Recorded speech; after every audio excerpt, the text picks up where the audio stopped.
السلام عليكم. في الفيديو ده هناخد بارازيت مهم في عائلة البروتوزوا ألا وهو الساركوسيستوزيس، وده ممكن يجي في الأمعاء. فلما بيجي في الأمعاء بيسبب أبدومينال بين وكمان معاها ديريا اللي بتبقى سيلف ليميتد، يعني بتخف خلال أيام.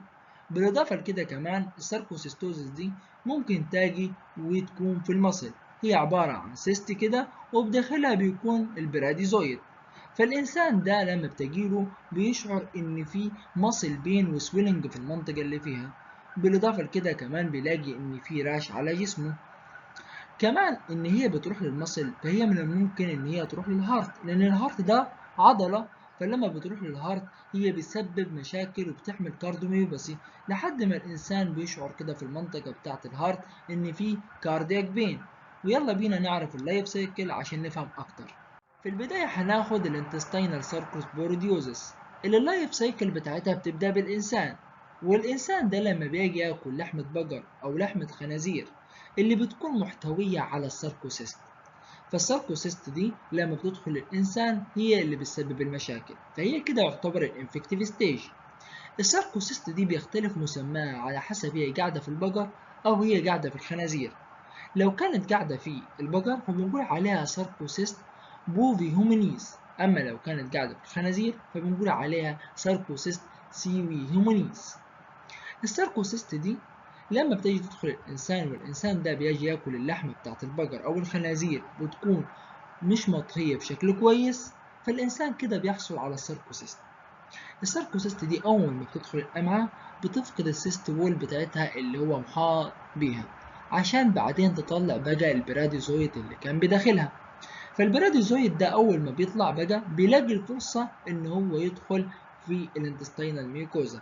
فلما بيدخل في الانتستينال ميوكوزا خلاص بقى الميل جميد بيتزوج مع الفيميل جميد عشان يدونا الاسبريوليتد اوسيست.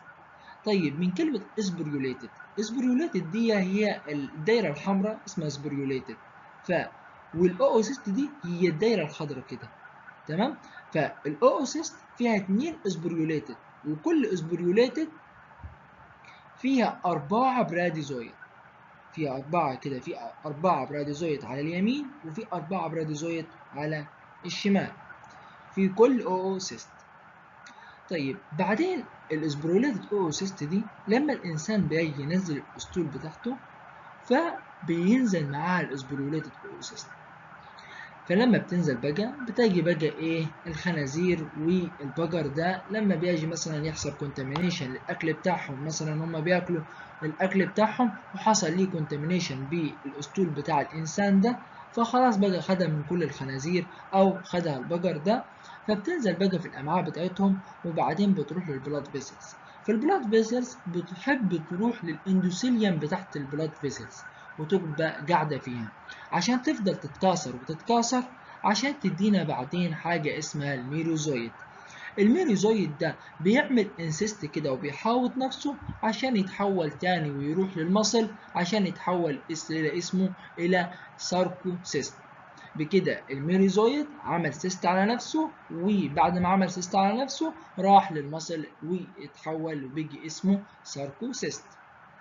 طيب من اللايف سايكل دي عاوزين نعرف تفاصيل أكتر عنها.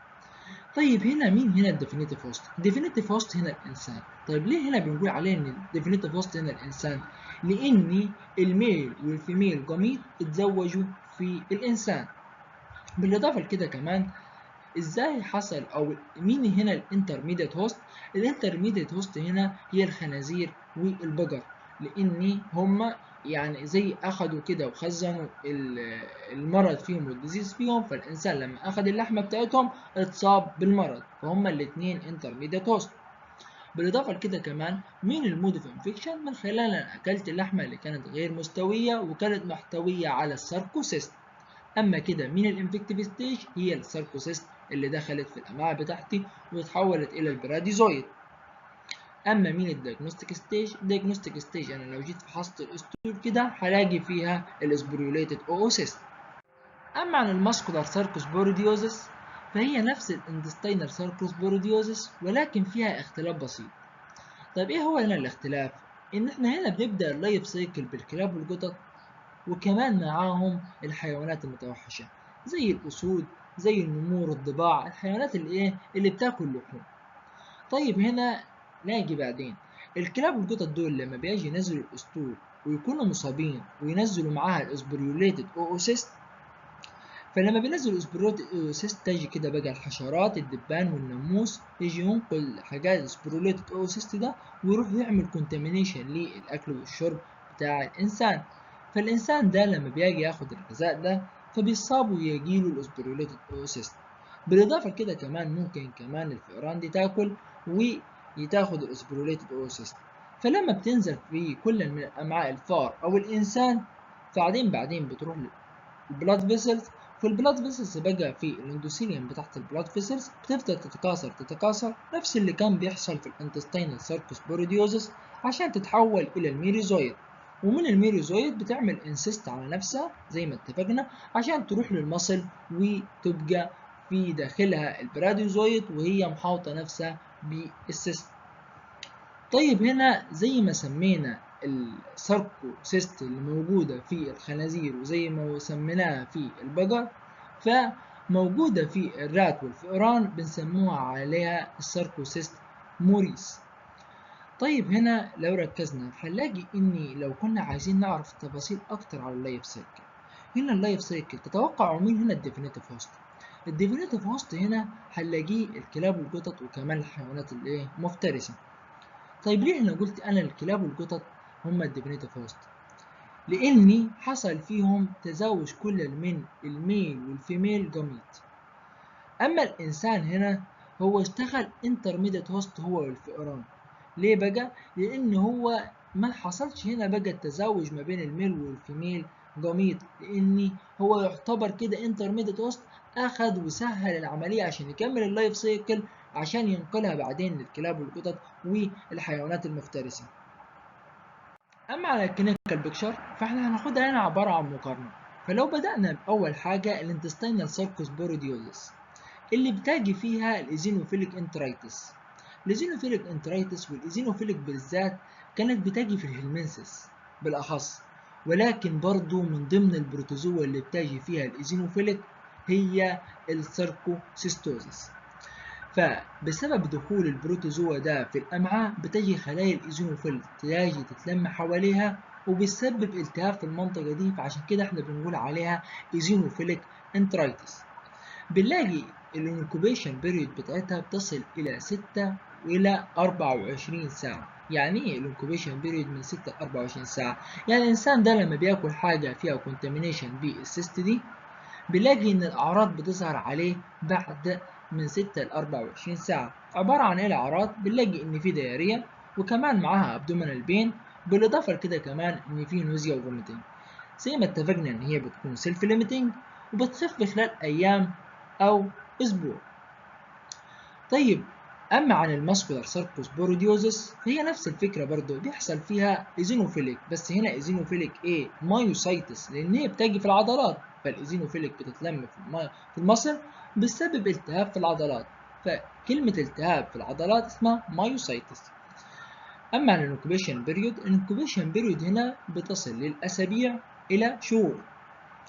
اما على الاعراض فهنا الاعراض بنلاقي ان السيست لما بتجي في المصل بنلاقي ان في سويلنج وبين في المنطقه دي، بالاضافه لكده كمان بنلاقي ان في فيبر ورعش، وكمان بنلاقي ان هي قبل ما تروح للمصل كانت موجوده في الامعاء بعدين راحت للبلاد فيسلز وقلنا دخلت في الاندوثيليوم بتاعتها فهتسبب في الاندوثيليوم بتاعت البلاد فيسلز عشان كده هتسبب فاسكولايتس.